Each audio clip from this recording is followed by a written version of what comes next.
Hôm nay mời mọi người cùng Khoai tới Hồng Kông và mình đi chợ hải sản nha. Một cái chợ hải sản mà lớn nhất nhì Hồng Kông. Cua, ghẹ, nghêu, ốc, tôm hùm, bào ngư, cái gì cũng có hết. Và tất nhiên giá cả cũng rất hợp lý so với mức sống của người dân Hồng Kông. Chỉ có điều là chi phí chế biến ở đây vô cùng đặc biệt và khác biệt với những cái chợ khác mà Khoai từng tới. Đảm bảo mọi người là nghe xong cái chi phí chế biến là hết hồn luôn. Giờ thì mời bà con cô bác mình cùng Khoai mình đi tới chợ rồi mình cùng nhau lựa hải sản nha. Mà Khoai quên mất, bà con cô bác mình nhớ coi tới cuối clip nha. Tại ở cuối clip còn ăn nhiều món ăn khác nữa. Không chỉ ăn mỗi hải sản không đâu. Hi, chào buổi sáng tất cả mọi người. Mình là Khoai, chào mừng các bạn đến với kênh Khoai Lang Thang. Và mọi người sẽ thấy nắng đứng bóng rồi. Nó đang chiếu chiếu từ trên trời thẳng xuống mặt Khoai. Bây giờ là 11 giờ mấy trưa rồi. Sau lưng Khoai là Su. Và mấy anh em sẽ cùng nhau đi. Vì vậy quá trễ cho nên ở Hồng Kông ngày hôm nay Khoai quyết định là mình sẽ đi chợ địa phương. Có rất nhiều hải sản, nhiều rau củ, trái cây và nhiều những món ăn chế biến sẵn. Và tranh thủ tới đó khoảng 1 tiếng đồng hồ từ cái chỗ của Khoai. Tại chợ này cũng xa, kiểu chợ ngoại thành mọi người. Mời mọi người đi với Khoai nha. Ở xung quanh nghe tiếng người ta khoan đục chung cư quá trời. Ngày hôm nay mọi người thấy nắng đẹp không? Hôm nay là thời tiết lên 20 độ C rồi. Nên là Khoai ăn mặc cũng mỏng manh hơn ngày hôm qua nhiều. Chỗ mà Khoai đang đi qua mọi người sẽ thấy rất nhiều chung cư. Ở bên Hồng Kông thiệt ra là vì đất hẹp mà người đông á, cho nên là chung cư mà kiểu mấy cái nhà cao nhiều lắm. Mà giá chung cư, giá nhà bên đây cũng mắc nữa. Nên là mỗi người nhiều khi một gia đình sống trong mỗi căn nhà cỡ tầm mười mấy, 20 mấy mét vuông à.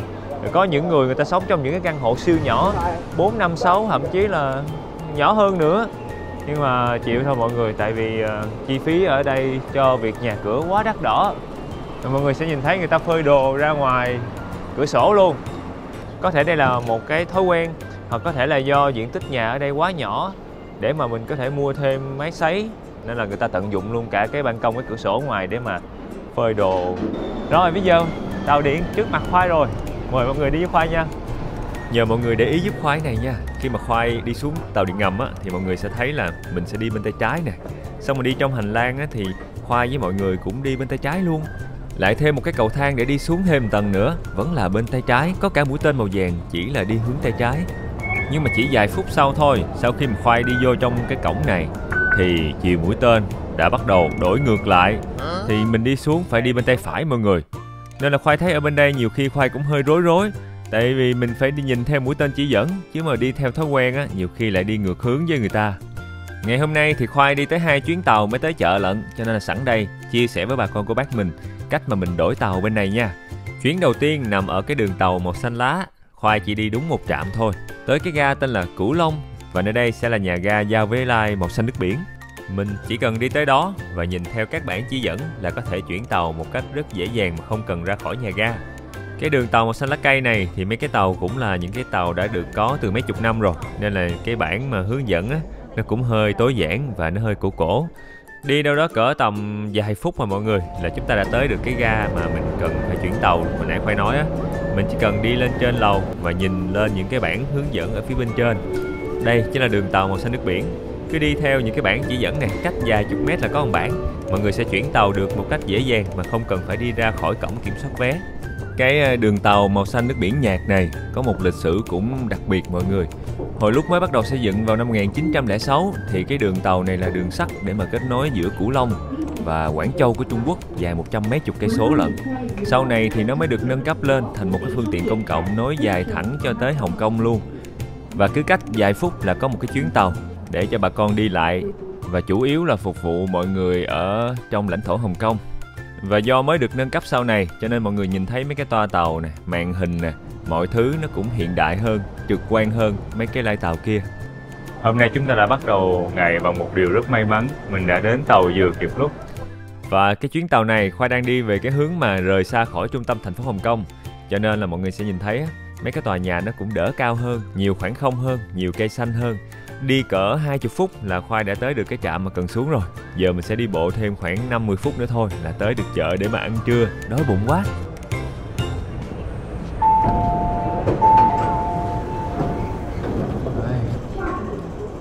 Và chợ ngày hôm nay của mình đi chính là chợ Tai Po. Và tổng số tiền mà mình phải trả cho nguyên cái chuyến đường cỡ tầm 20 mấy cây số vừa rồi là 11,7 đô la Hồng Kông. tương đương khoảng 39.000 tiền Việt Nam mình. Vừa xuống tàu điện thì mình sẽ đi bộ thêm đâu đó 500-600 mét nữa mới tới chợ. Nhưng mà mọi người đừng có lo, tại vì người ta có cái mái che nè, mình đi ở phía dưới cái mái này, cho nên là cũng mát lắm. Và bên kia chính là chợ của chúng ta rồi mọi người. Một cái chợ lớn nha, nhìn vậy thôi chứ nó bự lắm. Ở phía trước chợ người ta để những cái ký hiệu, những cái quầy hàng bán cái gì, món nào, ở số bao nhiêu. Người dân Hồng Kông đi chợ này nhiều lắm. Và chợ này được mệnh danh là cái ngôi chợ lớn nhất nhì ở Hồng Kông. Mọi người có thể mua bất cứ thứ gì trong này, kể cả những cái quầy đồ ăn nấu sẵn, rồi rau củ, hải sản, trái cây, thịt, cá, không thiếu gì hết trơn. Dù là 1 giờ chiều rồi, nhưng mà mọi người thấy là trong chợ bà con đi chợ đông đúc lắm.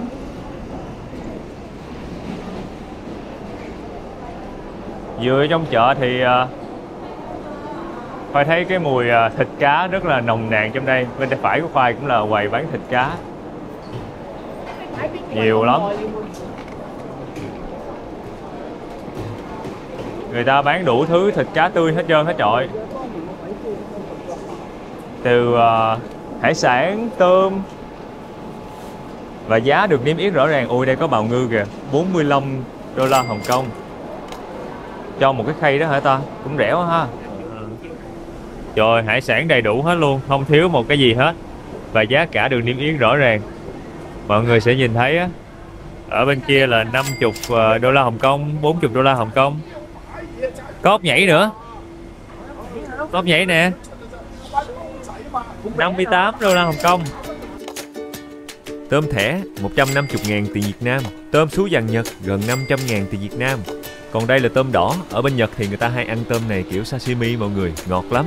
Tươi sống dày, chỉ có 60 đô la Hồng Kông, là cỡ 200.000 tiền Việt Nam mình thôi. Ai mê sashimi tôm thì nhớ mua tôm này lên trên lầu 3 chế biến nha. Ở đây người ta tính 1 ký không phải là bằng 1 ký ở Việt Nam mình đâu, mà 1 ký ở đây là khoảng tầm 600 gram so với 1 ký ở Việt Nam mình thôi. Nên là mọi người sẽ nhìn thấy người ta để 1 ký nhân ra thì rẻ, nhưng thiệt ra nếu mà mình muốn tính ngang bằng giá Việt Nam mình phải nhân hệ số vô nữa mọi người. Rồi con cua nè, 168 đô la Hồng Kông cho một con, mà mọi người thấy nó bự lắm. So với cái tay của Khoai, đây nè, cái tay nè. Tay của Khoai nè. Cua thì hơi mắc hơn Việt Nam mình, tại vì chắc là cua là phải nhập khẩu từ Việt Nam mình qua.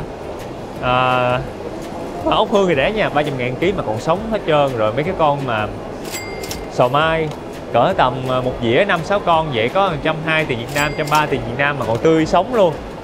Vậy nên là Khoai quyết định là mình sẽ mua sò mai. Tại thấy mấy con sò mai mập quá chừng, mà cồi nó bự mà nhìn nó tươi nữa. Hấp cũng ngon, mỡ hành cũng ngon, làm món nào cũng ngon. Quầy cô này bán cái dĩa 5 con sò mai bự vậy chỉ có 40 đô la Hồng Kông thôi. Nếu mà mọi người mua hải sản ở đây đem về nhà nấu thì không có gì để nói hết. Nhưng nếu mua hải sản ở đây để đem lên tầng 3 của tòa nhà này thì chúng ta cần phải nhờ mấy người bán sơ chế hải sản giùm. Vì ở tầng 3 người ta sẽ chế biến món ăn theo ký. Mỗi ký đồ ăn nhiều khi giá chế biến của nó còn cao gấp mấy lần tiền mình mua hải sản nữa. Mọi người nghe không lầm đâu, tiền công chế biến ở đây còn mắc hơn tiền mua hải sản nữa. Chút nữa đi lên trển, Khoai sẽ quay lại và chia sẻ với mọi người kỹ hơn nha. Rồi, 2 dĩa này chỉ có 80 đô la Hồng Kông. 80 đô la Hồng Kông là đâu đó cỡ gần 300.000 tiền Việt Nam mình cho khoảng 11 con sò mai.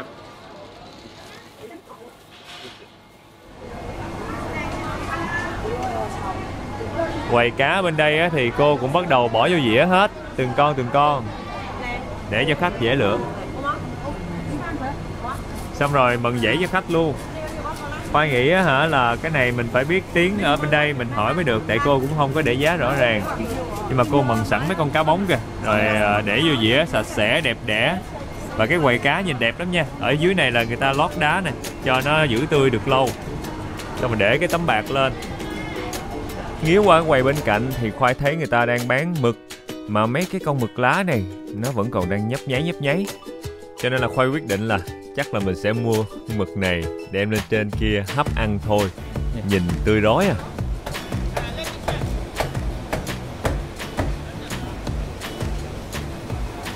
Bao nhiêu em? 160. Chỉ nói One City là chỉ có 160 đô la Hồng Kông cho nguyên con mực One City.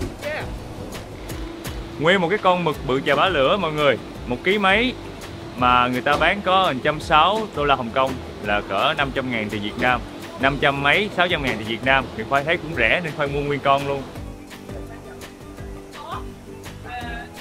Tương tự giống như sò mai hồi nãy thì Khoai cũng nhờ cái cô này cổ sơ chế giùm luôn. Nhưng mà khi mà xẻ con mực ra thì mới thấy trời ơi, nguyên cái trứng mực bự chảng luôn.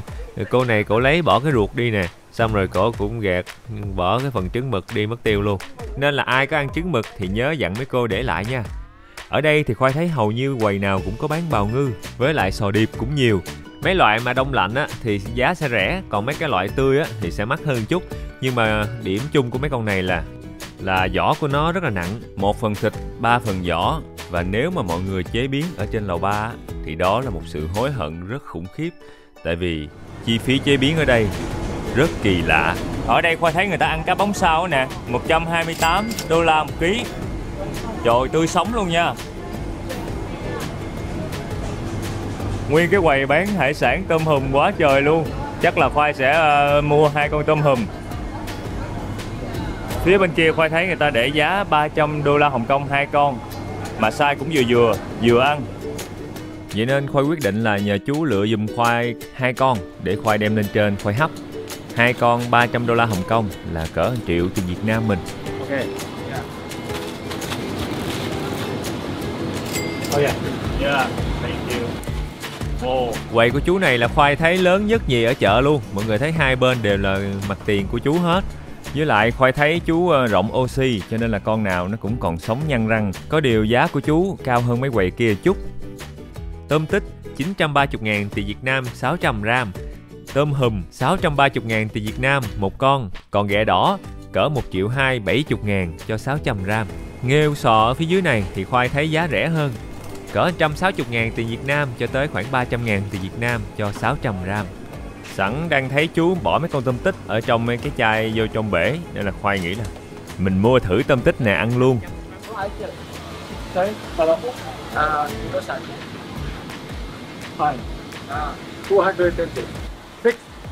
600 grams. 600g. 600g. Mấy con không có đặt ra. No red. No red. Mấy con tôm tích này nhìn nó vậy thôi chứ nó nhẹ hửng à mọi người. 2 con mà nặng có 157g. Tổng cộng 2 con tôm tích, 2 con tôm hùm 1,5 triệu. From Vietnam.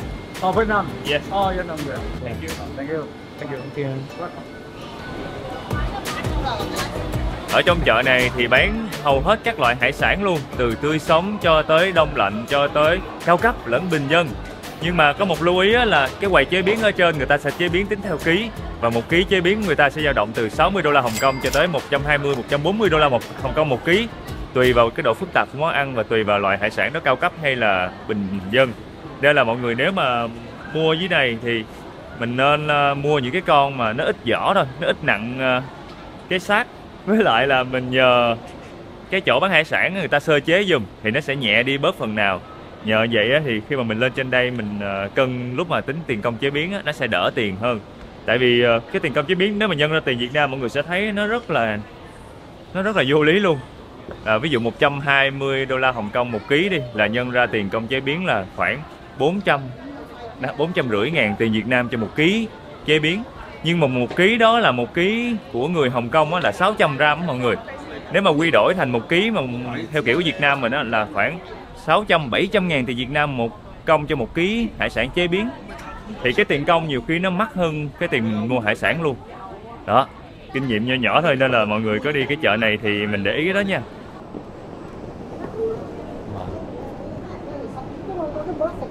Ở trên lầu trên cùng này thì Khoai thấy là giống như một cái căng tin lớn, có nhiều gian hàng, nhiều bàn ghế và nhiều món ăn, và mọi người ngồi ở đây đông lắm.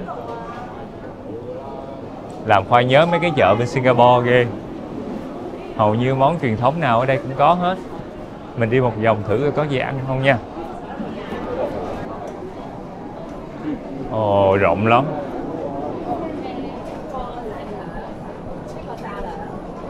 Wow, Khoai cảm giác hơi choáng ngợp luôn. Tại ở trên đây là rất đông người ngồi ăn, giống như mình đang đi tham gia một cái tiệc đám cưới vậy. Và rất nhiều những cái quầy bán đồ ăn nhỏ nhỏ vậy.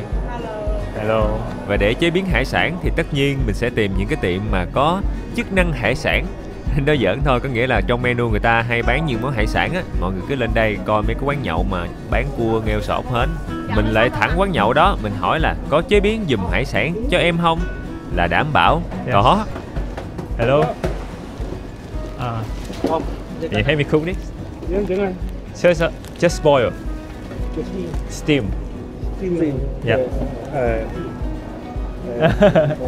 để Google dịch chứ mấy ảnh không biết. Sò mai nướng mỡ hành hả?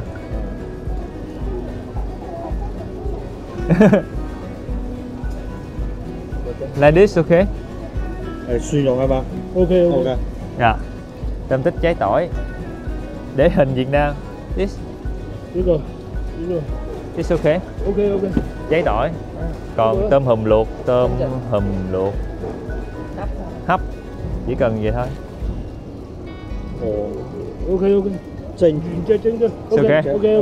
And how much? Dạ. Tính tiền đây bao nhiêu?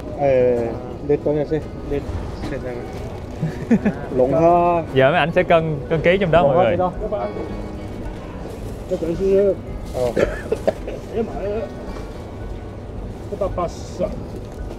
Rồi, sau khi cân ký xong anh sẽ tính tiền. 260. Bà liêu. Ok. Dạ. Tổng cộng là tiền chế biến của chúng ta khoảng tầm 900.000 tiền Việt Nam. Siêu biển xin dầu. Đây xem. Yeah. Ok. Dạ. Hết hồn á mọi người. Tiền chế biến bằng tiền mua hải sản thiệt sự mà. 避风塘呢是香港一个special famous. This one is a little bit higher. For crab and lobster. Lobster is higher. It's 130. Is that for 1 kg and other is 71 kg. Okay. Yeah. Thank you so much. Okay. Have a nice trip. Thank you. Hồi nãy á, Khoai tính là hấp hết cả 3 con luôn. Tại vì Khoai là một người hải sản mà tươi á, Khoai thích ăn hấp lắm. Hoặc là nướng mọi để mà mình giữ được hương vị nguyên bản của hải sản. Nhưng mà mấy anh ở đây mấy anh nói là hấp không ngon đâu, phải làm theo kiểu Hồng Kông mới ngon. Thì Khoai nghĩ là mình qua Hồng Kông mình để mấy ảnh giới thiệu cái cách làm kiểu Hồng Kông ra sao. Nên là Khoai quyết định là thôi mình chỉ hấp mỗi con tôm hùm thôi. Tiệm của anh này là có 2 quầy kế bên nhau luôn. Và anh chuyên bán hải sản. Và anh cũng kiểu có sẵn hải sản trữ ở trong tiệm. Và người ta tới đây nhậu hay là ăn uống gì đó thì anh lấy hải sản của anh chế biến. Giá mấy món ăn ở trên đây cũng rẻ mọi người. Tầm 80, 90, 100 tới 150 một món. Và anh cũng sẽ nhận chế biến đồ ăn giùm những người mà mua với tầng trệt đem lên đây luôn.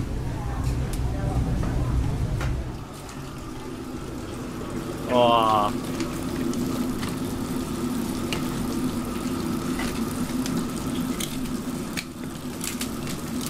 Dù là ở dưới Khoai có nhờ mấy cô sơ chế hải sản rồi, nhưng mà lên đây mọi người sẽ để ý, người ta cũng sẽ làm lại một lần nữa kỹ hơn. Như con sò mai hả, là cắt hết trơn vỏ xung quanh, chỉ chừa mỗi cái vỏ dính cái cồi thôi. Đó mọi người, anh này anh đang tính làm món gì với mấy cái con sò mai này.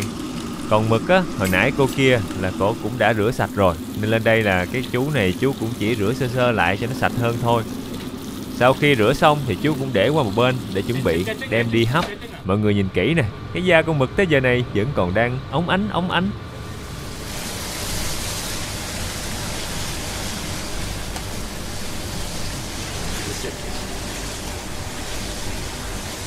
Sau khi sơ chế xong, anh sẽ đem qua bên đây và bên đây cũng sẽ tiếp tục nấu tiếp thành món khác. Còn con tôm tích của Khoai ở trong đây thì được ảnh chiên ngập dầu ở trong này mọi người. Wow. Và nó đang được nằm trong dầu. Anh còn cắt nó làm 2 nữa mọi người.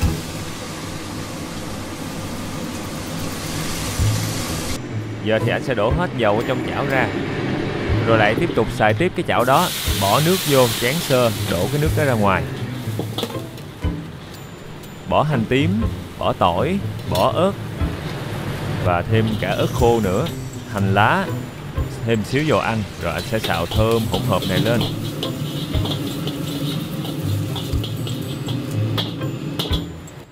Sau đó con tôm tích của mình sẽ được thảy vô đây và nêm thêm xíu gia vị muối, đường, bột ngọt.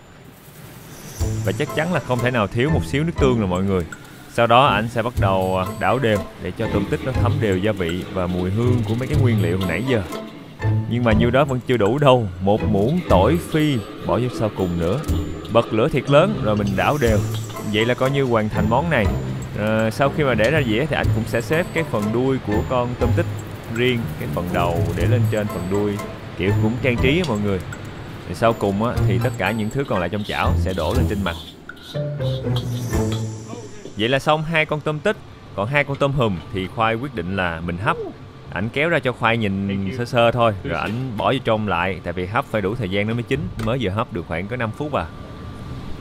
Và sò mai á, thì khi mà anh lấy ra thì Khoai rất bất ngờ luôn. Tại vì cái món này nhìn cầu kỳ mà đẹp nữa. Thêm xíu hành ngò lên trên nữa. Rồi anh có một cái sốt giống như là tàu xì mọi người. Là xong món ăn của mình. Vậy là coi như 2 trên 4 món hải sản hôm nay của chúng ta đã hoàn thành. Còn con mực á, sau khi mà rửa sạch sẽ rồi thì anh sẽ bắt đầu xếp vô một cái dĩa lớn. Sau đó bỏ một cái đũa ở phía dưới để cho cái phần mực á, nó có một khoảng hở. Đố mọi người để làm cái gì? Tại vì món mực ngày hôm nay chúng ta sẽ hấp, mà có cái khoảng hở vậy hơi nước nó len lỏi vô, nó làm mực chín mau hơn.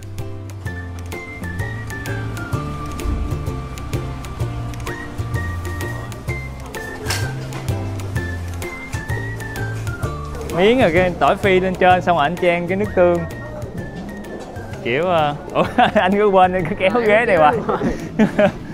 Rồi đếm thử được bao nhiêu con sò mai nha.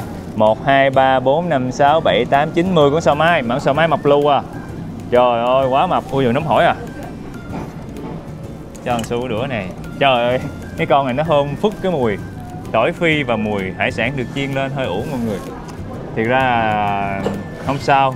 Nghe cái mùi thơm cũng hấp dẫn nên Khoai nghĩ nó cũng ngon á. Cái con tôm hùm hấp ảnh hấp lâu hơn chút nên là lát nữa mới đem ra. Ở đây người ta cho mình trời nguyên ca trà nóng mọi người. Chế vô chắc nó tan đá liền quá. Nóng hổi. Thôi không sao, có nhiều uống nhiều. Mời mọi người ăn hải sản với Khoai nha. Khoai còn 2 con tôm hùm nữa, ảnh đang hấp ở trong kia. Giờ mình sẽ ăn cái con sò mai này trước. Đã được hấp rồi, cho nên ở trên đây là có cái này giống như bún tàu mà bún khô á. Xong rồi anh để lên trên, xong rồi có một miếng tỏi phi để lên trên. Mọi người thấy hấp dẫn không? Gấp một cái miếng sò mai chờ bả lửa, có miếng có tỏi phi. Trời mùi tỏi phi cũng thơm lắm nha.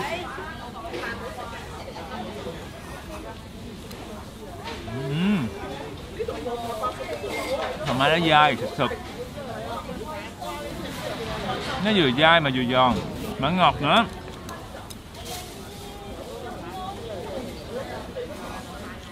Trời ơi. Đây, để nựi nại ra tiếp. Wow.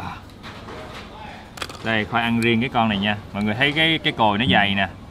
Cái cồi sò mai này dày lắm, mà hồi nãy nó còn tươi sống luôn.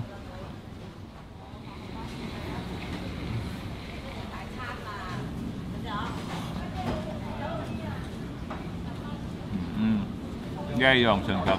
Khoai thấy cái món này là dù là đã có chế biến nhưng mà nó vẫn không làm mất đi cái mùi vị tươi của hải sản, tại vì nó ít dầu mỡ, chủ yếu vẫn là hấp. Cái con sò mai á, cái vỏ của nó rất là mỏng, nó dễ bị dính cái vỏ lại trong cái cồi nè, ăn cẩn thận chứ không là mình cắn vô đây mình dễ bị đứt miệng. Cái cọng bún tàu thường được làm từ đậu xanh, khi mà người ta hấp như này nó không có nở nhiều, nó sẽ giòn giòn sật sật, mà nó thấm cái nước ngọt của con sò mai, xong mà nó thấm luôn gia vị, ngon mọi người. Cái món này công nhận là đầu bếp đã giúp cho cái con sò mai này nó nâng lên một tầm mới. Mà thường sò mai thì mình ở Việt Nam mình cũng hay nướng mỡ hành cũng ngon.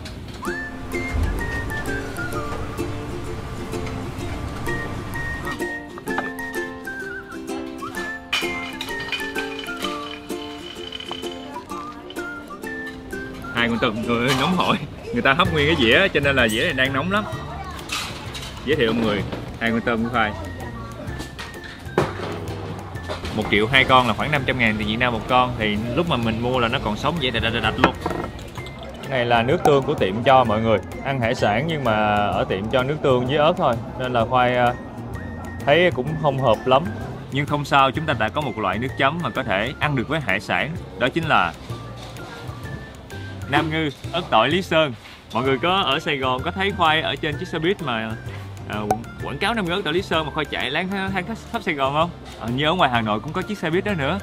Rồi hổm rày khoai đi du lịch quá chừng khoai còn chưa kịp chụp hình chung với chiếc xe buýt đó luôn, nên bà con cô bác mình mà ai mà tình cờ nhìn thấy chiếc xe buýt chung với ớt tỏi Lý Sơn thì mọi người nhớ chụp lại gửi cho khoai với nha.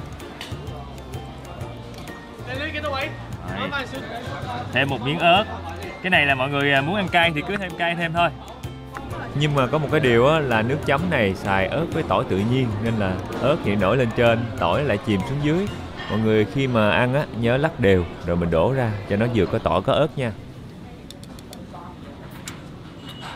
Phải có thêm một xíu chanh á. Khoai là một đứa thích ăn chua với ăn cay. Rồi. Ôi. Ui. Thịt nó lòi đó nè.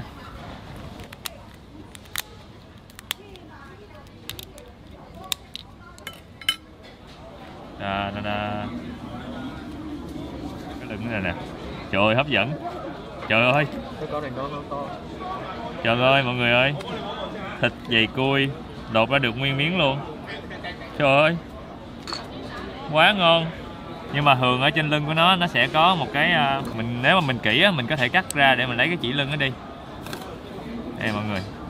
Ôi con này chỉ lưng cũng sạch nè, phải lấy ra nha. Xong.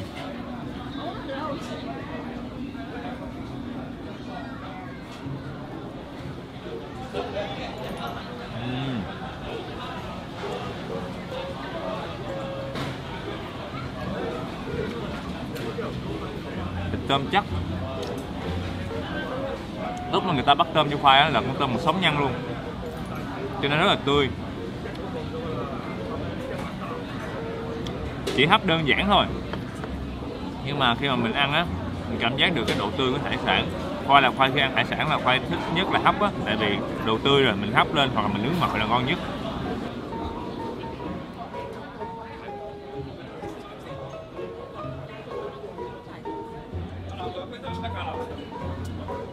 Thấy miếng ớt nữa. Wow, phải cay cay mới ngon mọi người.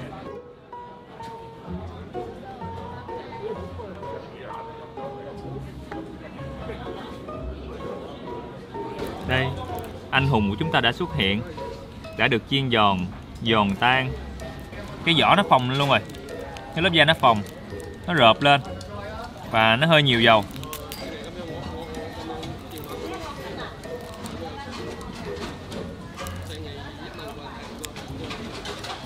Đó. Thôi cái này mà anh nghĩ hấp là đã lắm luôn á.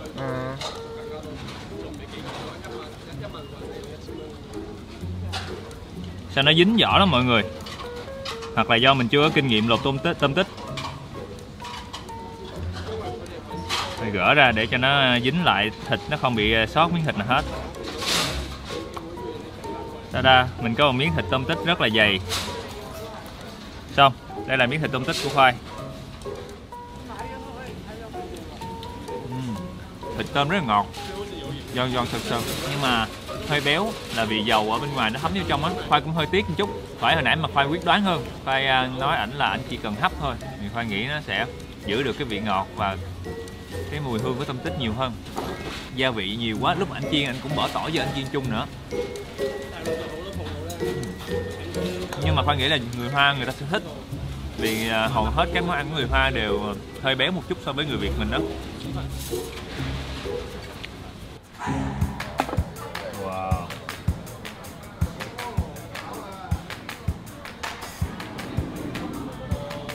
Trời ơi, mọi người thấy con mực không? Ảnh xếp rất là đẹp nha, và ảnh để vô cái dĩa vừa khít luôn, rồi đem vô cái nồi hấp, đem vô cái lò hấp thiệt nóng.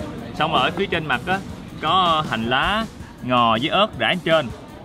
Cái này là anh chỉ rải lên trên thôi, nên Khoai nghĩ là con mực này nó sẽ có hương vị theo kiểu tự nhiên luôn, nó không bị lấn át bởi gia vị gì hết. Nhưng mà đỡ cái là con mực của Khoai mua là nó còn tươi sống. Lúc mà mua hồi nãy nó còn lấp lánh luôn.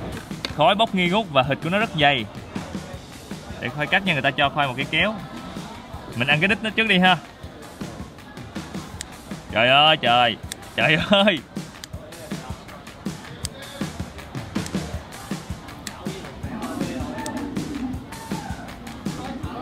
Nó dày cui nè. Và mình chấm vô một xíu nước mắm, ớt tỏi.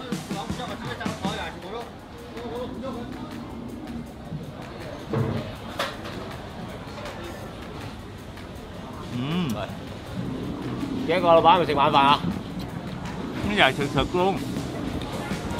Nó tươi, nó giòn, nó ngọt. Mình chấm với lại nước chấm ớt tỏi Lý Sơn. Cái này là 100% tỏi từ đảo Lý Sơn của Việt Nam mình luôn nha. Chua chua, ngọt ngọt, hòa quyện với lại ớt tỏi.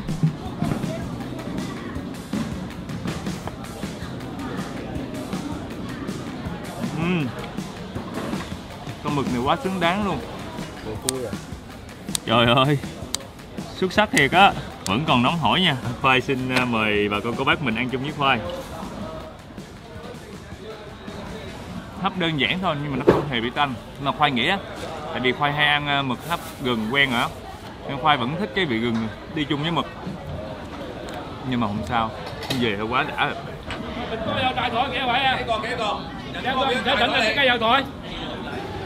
Đây chính là cái lá của nó. Đấy, một xíu tỏi và ớt nữa.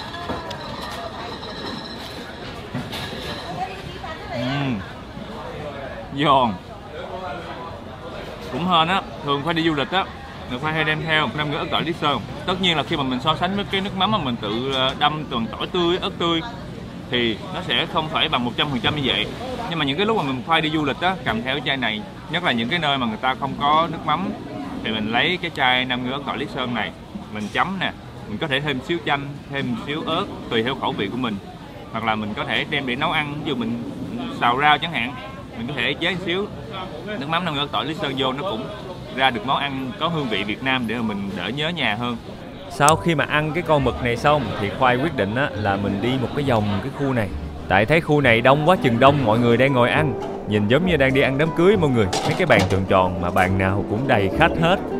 Đây, cái quán này là đông nhất nè, đang bán dim sum. Khoai thấy có một quầy dim sum ở đây, Khoai hỏi thử coi có chỗ ngồi không. So two people. Two people lấy theo thường. Yeah.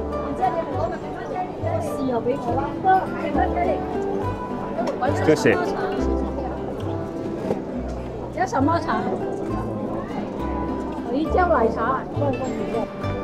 Cảm giác của Khoai lúc này là cảm giác Khoai đang đi ăn một cái đám cưới ở bên Hồng Kông mọi người. Xung quanh mấy cái bàn tròn tròn, xong rồi mỗi bàn có tầm 7, 8, 9, chục người, xong rồi mọi người ai cũng ăn quá trời đồ ăn ngon. Mà bàn nào cũng kín người hết trơn hết trọi. Từ người lớn tới con nít cho tới người trẻ, người già đầy đủ hết trơn. Tôi nói chiếc phôi đó thấy á. Cô đem ra cho mình một cái bình trà nóng, xong rồi một cái tô, 2 cái chén trong này mình sẽ trụng qua nước nóng cho nó sạch vi khuẩn đi mọi người. Rồi, mình đã rửa xong 2 cái chén, bỏ qua bên đây. Mọi người có thể lấy cái nước đó để rửa cái ly trà nếu thích. Hay cũng bỏ 2 ly trà phải vô luôn. Xong. Cũng hay ha mọi người, tự nhiên có cái đồ nóng gì để mà mình rửa, cảm giác nó an tâm hơn khi mà ăn.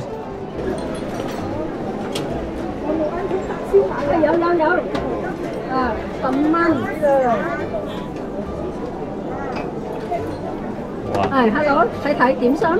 Yes. Yes. Há khảo, sủi khảo. Há khảo. Xíu mại. Xíu mại. Yes. Ok. Há khảo. Há khảo. Yeah, sủi cảo. Hủ sủi cảo, xì cảo. Xỉ cảo, dạ. Hủ sủi cảo, xì cảo. Two of this. Yeah. Mọi người ở đây mình thích cái nào thì mình cứ chọn thôi. Còn nhớ, ok. Dạ, ok. Ok.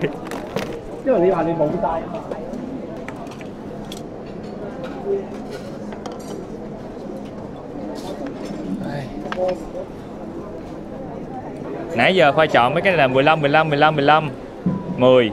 Giá cũng rẻ mọi người, trung bình là khoảng 4-50 ngàn tại Việt Nam mình một khay. Giờ Khoai sẽ ăn thử từng cái nha, Khoai kêu trước 5 cái khay như vậy. Há cảo là ở trong nó có tôm nha mọi người, nhưng mà cái lớp này nó hơi bị nứt rồi. Cái bánh này hơi không đạt chuẩn nha. Rồi, chấm vô.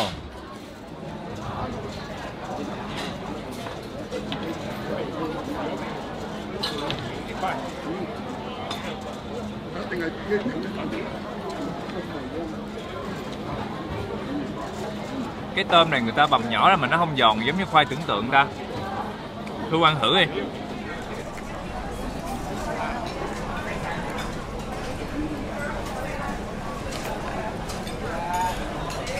Không giòn đúng không? Có tôm nhưng mà không đáng kể. Tức quá, thêm một cục nữa coi. Thường á là kiểu há cảo là phải nguyên một con tôm giòn ở trong đây, kiểu tôm thủy tinh đó mọi người. Hoặc là nếu người ta cắt nhỏ thì cũng phải cắt hạt lựu để mình ăn mình còn thấy cục cục. Nhìn chung thì dim sum ở trên đây là ăn ở mức độ là tạm được thôi mọi người. Giống như một bữa ăn sáng, tiền nào của đó. Giá rẻ cho nên là chất lượng món ăn ở đây cũng tương xứng với lại cái giá cả thôi. Ban đầu là Khoai tính ăn sáng món khác, nhưng mà tại vì thấy quầy của cô là đông nhất, quá chừng đông khách ăn xung quanh luôn, nên là Khoai mới ghé vô ăn thử. Nếu mà mọi người có đi chợ này á, thì có thể thử những quán khác nha. Ở trên đây thì Khoai thấy có tới mấy chục quán ăn lận. Đoạn này thì Khoai chỉ nói sơ sơ qua thôi, nên tranh thủ mình ăn nhanh nhanh, rồi mình cùng nhau đi ăn một quán tráng miệng đặc biệt ở sát bên chợ.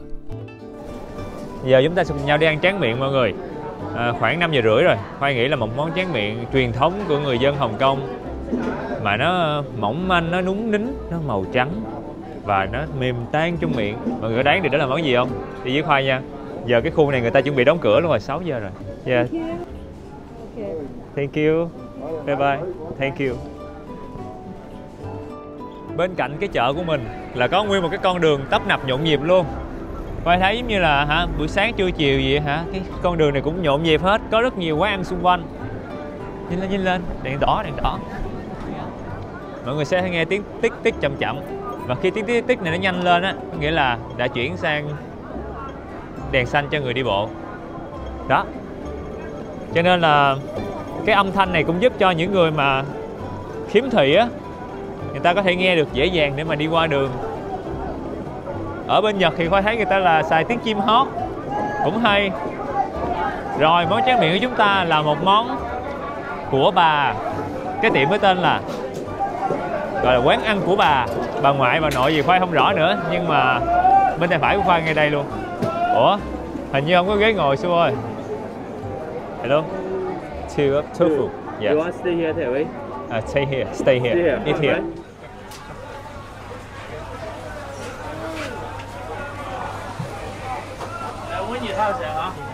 Yeah, brown sugar, this one. Brown sugar. It's very good. You can try some. Yeah, thank you. Oh, This tofu from your grandmother? Grandmother? Yeah. This one is the best in the world. Oh, best in the world. Thank you. Oh my god. I come at least once a week. Sorry?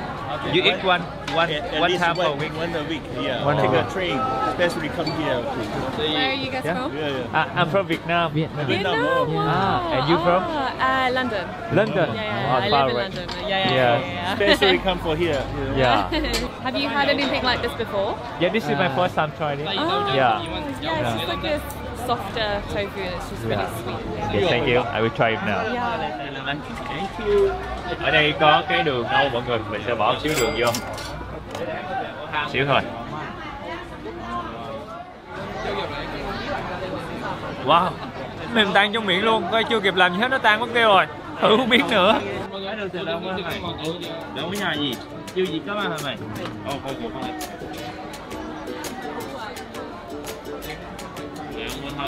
Trời ơi, khoai cảm giác á, nó rất là đặc biệt khi mà mình ăn, nó tan trong miệng khoai liền luôn. Mà nó vẫn thơm đậu hũ, thơm đậu nành, béo béo nhẹ, xong cái đường nâu nó ngọt ngọt nữa. Cái này tùy sở thích mọi người, nếu ai muốn ăn ngọt nhiều thì bỏ thêm nhiều đường nâu. Nhưng mà nó tan trong miệng là có thật mọi người, và nó rất là mướt. Mình không cần tốn nhiều sức luôn á. Cái này cho Khoai cái ống hút, phải uống giống như là sữa vẫn được luôn.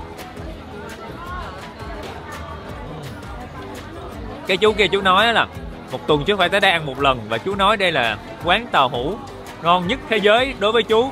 Thì Khoai thấy cũng có cơ sở để cho chú nói điều này. Và Khoai cảm giác á, cái cảm giác nó mướt, nó mềm trong miệng.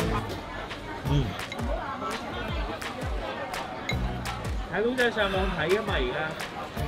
How do you feel about this tofu? Amazing, very good, very simple, very silky. Yeah, very tender in your mouth. Yeah, it just melts in your mouth. It's not really strong in bean flavor. It's just perfect. So I agree that it is probably the best I've tried. Thank you so much. You should be a food blogger. Yeah. You should. Giờ thì Khoai thấy no quá chừng luôn. Khoai nghĩ là Khoai sẽ lên tàu để về lại trung tâm của Hồng Kông. Và chúng ta sẽ ngủ sớm mọi người, để ngày mai lại là một ngày khám phá Hồng Kông đặc biệt hơn nữa. Cảm ơn bà con cô bác mình đã coi tới đây, và hẹn gặp lại mọi người ở clip sau trong hành trình khám phá Hồng Kông của Khoai lang thang nha. Nhớ bình luận ở dưới nếu mà thấy cái gì chưa hài lòng. Và chào tạm biệt. Qua bên đây tự nhiên thèm ăn sầu riêng Việt Nam quá chừng, người ta bán sầu riêng quá trời nhiều luôn. Nhưng mà để dành Việt Nam ăn mọi người.